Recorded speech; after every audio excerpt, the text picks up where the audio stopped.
So hey YouTube, I'm on this Honda XR150 and gonna take it out for a test ride. We'll start down this dirt four-wheeler trail and just run it through different conditions. Here we go.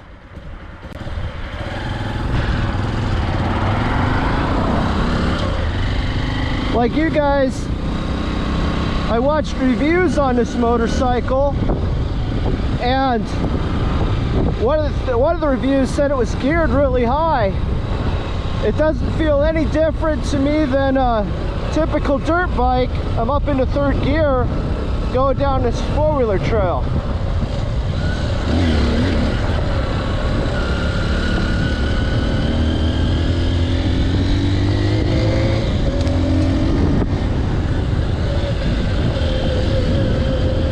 Yeah, it feels like any other motorcycle. Doesn't feel like it's geared too tall. So get up on the highway and we'll see.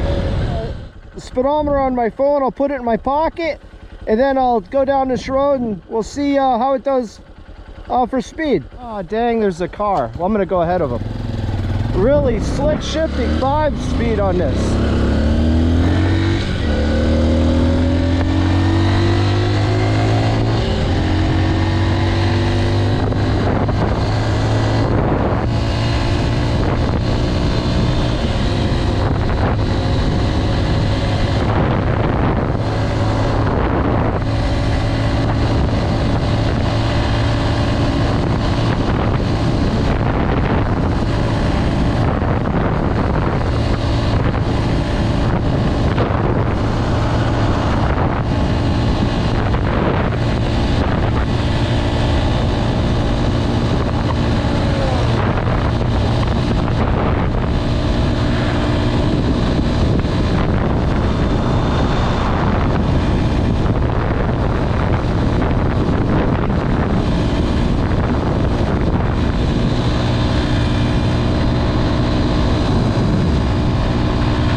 Okay, here's some bumps, just some rolling whoops. We'll see how the suspension feels.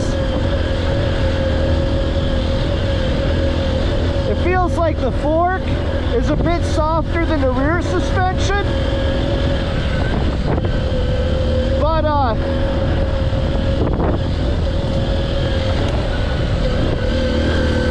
mean, capability wise, it's a lot like my DR650.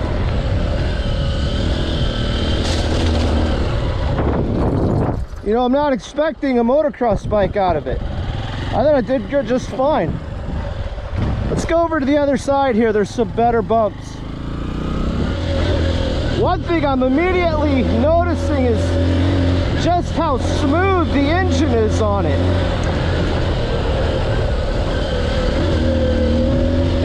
To me, it's very noticeable. I don't know if that's due to the small displacement, but it feels like a Honda feels, but smoother yet. I'm really surprised. Yeah, I think the suspension's really nice for a dual sport bike. Feels good to me. All right, so I'm gonna take it out on the highway here. Let's see how we keep up with this truck, if it gets buzzy or not.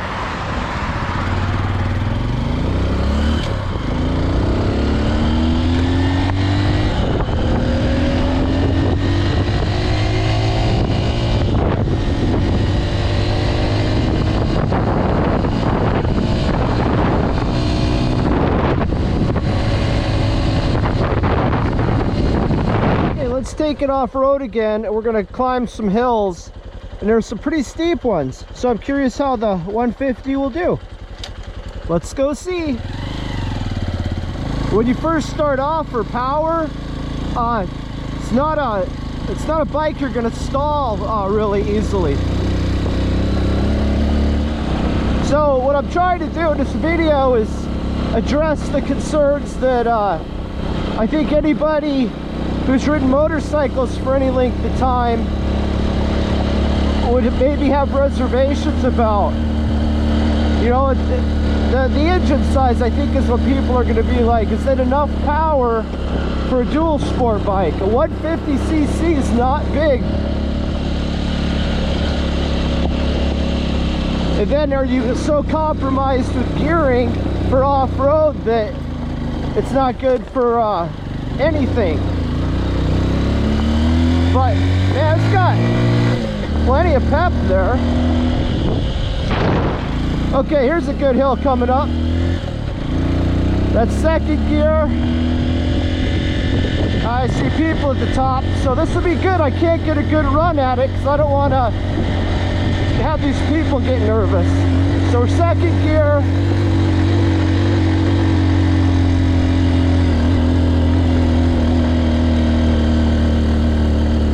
Guess I'm gonna have to go into the loose stuff.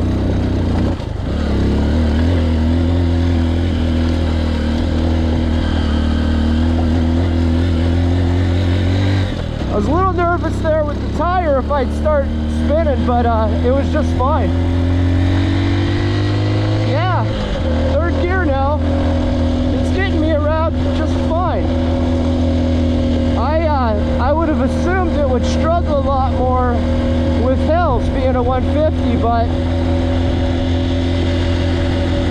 I think they've got the gearing set up really nicely on this motorcycle.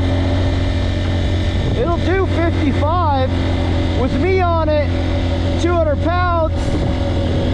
It was wide open to go 55. I think I had a little tiny headwind, but it did it. Okay, this will be a good test of the brakes. I immediately noticed the front brake is super strong, a lot more powerful than I was expecting. And the rear brake, you know, drum brake, but it works fine. I just went through that small amount of water, it didn't get wet. And that'll happen with the drum brake.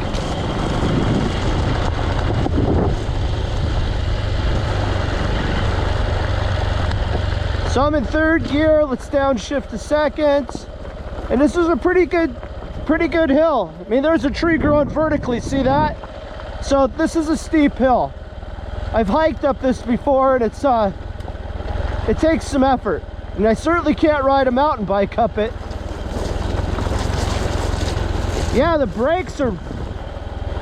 That front brake, boy, it works really, really nicely. The rear brake worked good too. It wasn't touchy. There's another hill. Let's try this one. Second gear.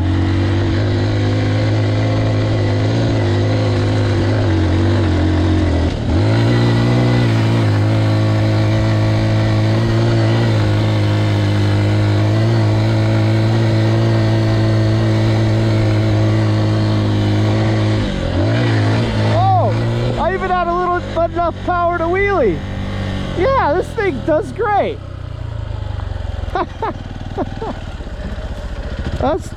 That's great.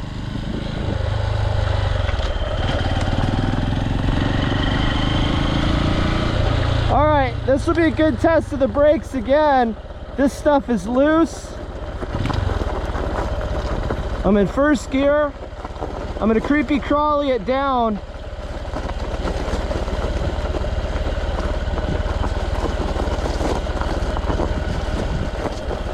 So the rear brake, I'm not having trouble with it like locking up. I don't know if I can talk and ride at the same time on this hill. Oh, I'm doing all right.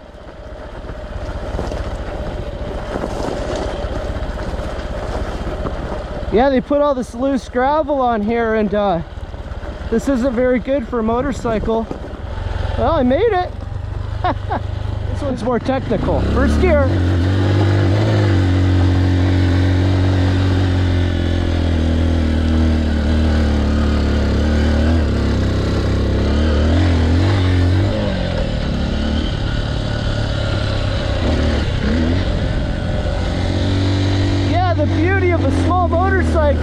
you'll just go and explore. I am way more impressed with this motorcycle than I expected to be. I don't know, initially it was like a 150. I'm like, oh well, but it does really, really good. What I noticed is the bike is just really smooth. The shifting's nice. You know, Hondas generally always have really nice shifting, and the clutch is light, the shifting's light, and there's just, I don't notice any buzziness, vibration. I've been riding my TW200 a lot and my TTR230, and this one's noticeably more smooth. I mean, it's not like night and day, but it's enough for me to notice. Oh, look at that. The lake still has ice on it.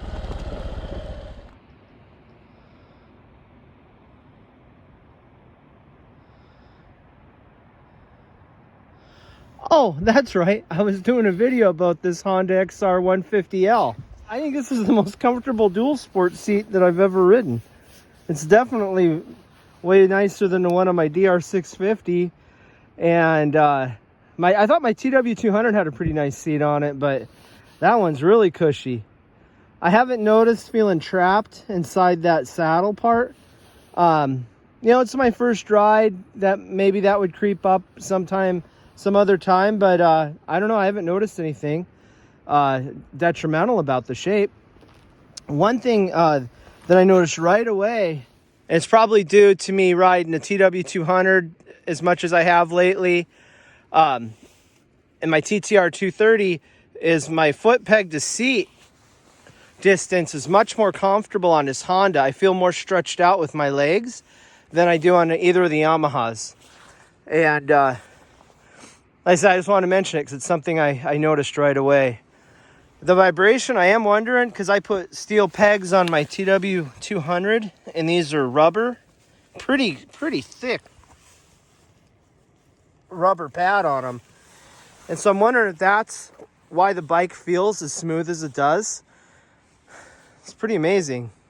Now, I'm not in any mud or anything or slick, so that's the downside to the rubber pegs, is your feet will slip right off. I mean, that's why I always switch to metal cleated, but it makes this bike feel nice and smooth. Like I say, the clutch lever feels super light. The controls, you know, you have a push to cancel control, horn, high, low beam, analog gauge. For your trip meter, you spin this. All you have is your directional indicator, high beam indicator, and neutral indicator right there. Simple key, and then you've got a kill switch here, and then here's your start. Hydraulic front disc brake. The mirrors are just your standard metal ones. They're not vibrating or anything, so they're working good for that. The gas cap has a little door that swings that you can use the key to open it. Metal gas tank, and as I recall, it's got a huge gas tank for any dual sport, but particularly this, with being a 150, you're gonna go a long time on a tank of gas. Clear directional lenses on it. It's a very quiet motorcycle. You got your tail light. I haven't ridden it in any kind of mud, so I don't know how it does for mud protection, but it comes stock with this rear rack, which I thought was really nice. You got your places for bungee cords. And that's just really handy, because a lot of times you end up putting a bag on the back for dual sport. And then there you go. You can ride it to work, and you can carry your other clothes in it and stuff. So I like that feature. One feature I like, which I know some video kind of bagged on, was the non-linkage rear shock. Well, for a motorcycle like this, being carbureted and air-cooled, this is great. You know what no linkage means? It means less maintenance. That's the only pivot. I don't like greasing linkage bearings, and a lot of people don't. And then what happens? They seize up and you have problems.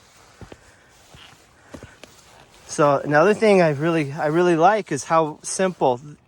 Honda's been making this style motor forever, and it's going to run and run and run. You can adjust your valves with a simple wrench and a screwdriver. Just pop the top off. Made to do it. You can do it at home.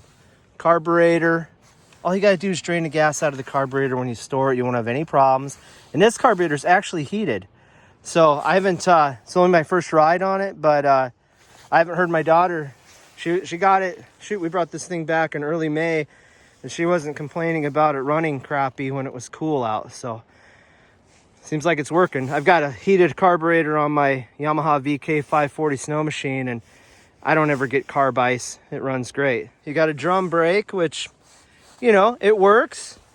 A hydraulic disc would be nice for sure, but can you say the drum brake's been working fine. The swing arm is made out of steel. Full cradle frame. I thought that was a real nice feature. These are non-adjustable front forks. Conventional. Nice thing about that, you do bang a rock and scratch that, you're not affecting your fork performance and take out a seal like you would with an upside down fork. Front disc brake, said that it's worked really well. There's a lot to like about this motorcycle, especially the price. I think it's a heck of a deal. You got a toolkit here in the back. You got a helmet lock underneath the side panel. The one thing I noticed right away that I'm not crazy about are the grips. You know, Hondas usually have a nice rubber, soft rubber grip. These feel like plastic. That's kind of a bummer. It'd be nice if they were the Honda style, or, you know, I don't know, just the regular ones that feel softer. I mean, grips are no big deal. It's not a make it break it thing, but that is something I noticed, and you will probably notice it too when you sit in one in the showroom. Kind of cool. It's got the little Honda badge there. Let me go take it on some more trails and we'll see what it's like. It's so pretty out. You can see the old snow machine tracks over there. Oh no, another hill climb. Well, let's see how it does. I'll stay at first.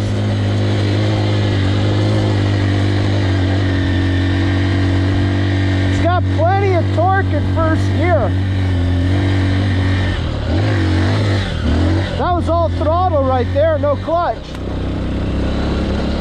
I was concerned it would be just too high geared, but the more, I mean, I'm just not finding that to be a problem. So you might be asking yourself, so what are the downsides of this motorcycle? There's pros and cons to every single bike.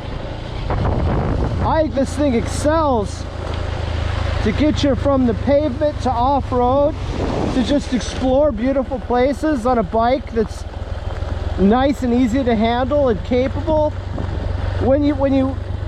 I noticed that when it's off the, when you tilt it, you can feel the weight. It's not a light motorcycle for 150. I think it's close to 300 pounds. So, and then the tires, while they're working okay, you put a set of good knobbies on it, some street legal knobbies, it would definitely help you out off-road. I'm sure if I got into some slippery mud, these tires would really be lacking. And it's really not a bash against the tires, it's just the nature of it, you know. No dual sport tire does anything particularly well. But this is the best part of a dual sport. Let me jump on the highway and I'm totally street legal.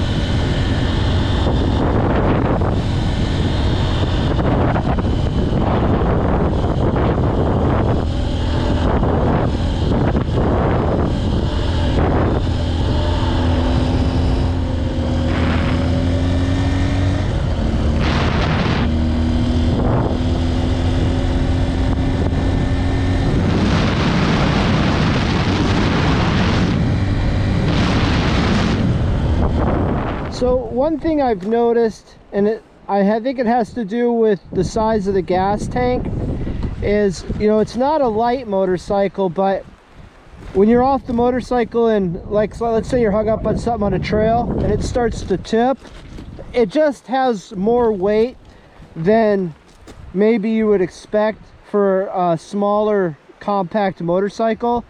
You can just feel that weight really lean over on you.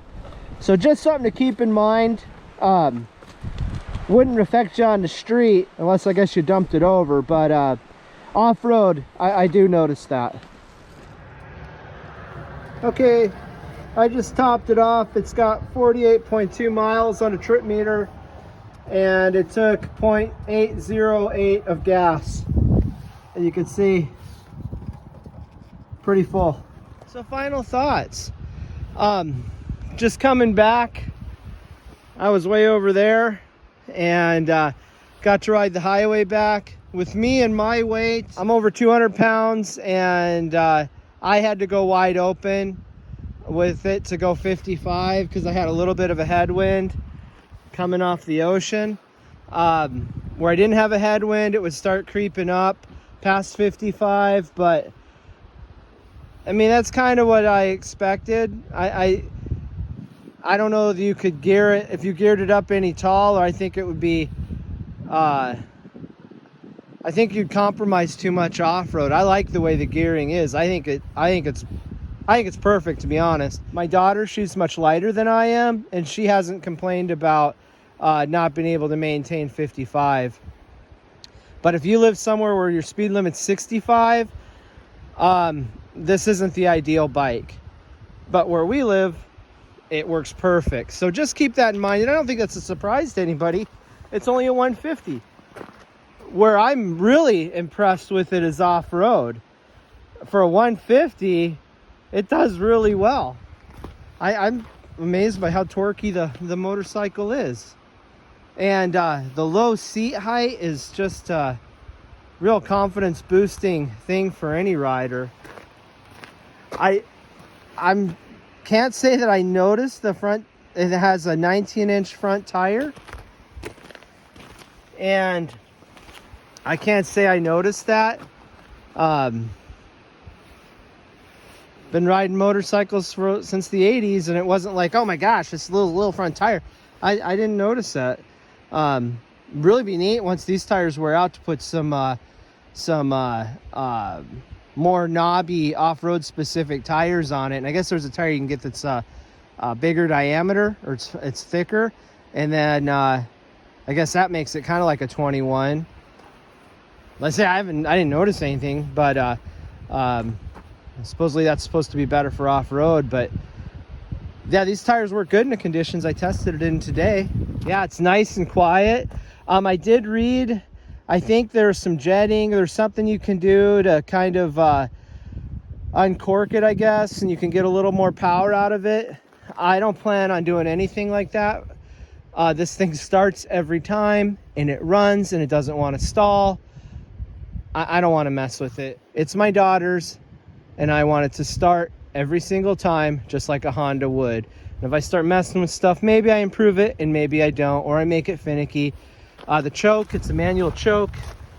It's just like a Honda CRF 230. It's right here on the carburetor, full choke. Oops, there's half choke and then off. And it was around probably high 60s when I started it. I pulled it out of the garage of the house, and now it's probably around 70. And I needed half choke, and then it sat there and idled. And then I took it off, and it was fine. I initially started with full choke. It didn't want to catch. I tried no choke. It didn't want to catch. Half choke was what it liked. And so that you'll just have to experiment around in your area and find out what your motorcycle prefers. So final thoughts. Who's this bike for? Beginners for sure. But if you're a person who's ridden motorcycles a lot, maybe you want to get your first dual sport, you have street bikes, or you live in an area and it's like hard to ride a dirt bike. These are so cheap. You can modify it into what you want, and you're street legal. I don't know. I think it's a really cool motorcycle. I'm more impressed with it than I thought I would be.